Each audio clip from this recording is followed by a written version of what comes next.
All right, folks, how are you doing? So, I'm going to quote from the book William Wallace Robin Hood revealed exactly what happened to King Edward's nephew on Tinto Hill just before the Battle of Begar. Edward's nephew, the younger brother of Hugh, decided to go in disguise in the company of the heralds to see this man Wallace, who had risen to such prominence.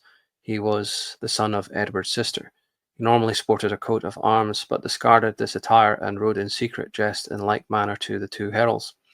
They rode to Tintagel Hill, where Wallace and his men had taken residence for a defensive position.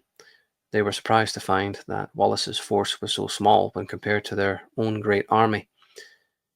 They told the guards that they had been sent by Edward to bring a message to Wallace. They were then led into Wallace's presence. So then you get the whole letter from Wallace, which I've covered before, his reply to King Edward. That's a separate video, check it out. So getting to the part where he's recognized. Jopp, who stood watching nearby, recognized the young squire for Hugh and told Wallace.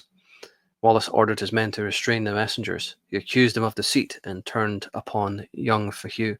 Squire, seeing as you have been deceitful, on you shall fall the first harm as a sample to give your false nation. Wallace had his men hold down young Hugh, and thereupon Tintagel Hill, Wallace struck off his head.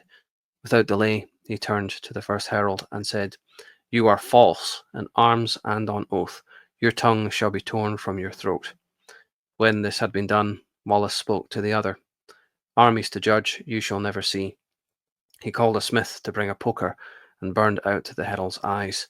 Wallace then told them they could leave and return to their king.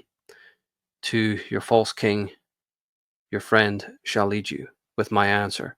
Toss him his nephew's head. That is how much I dread your king and all his loud boast."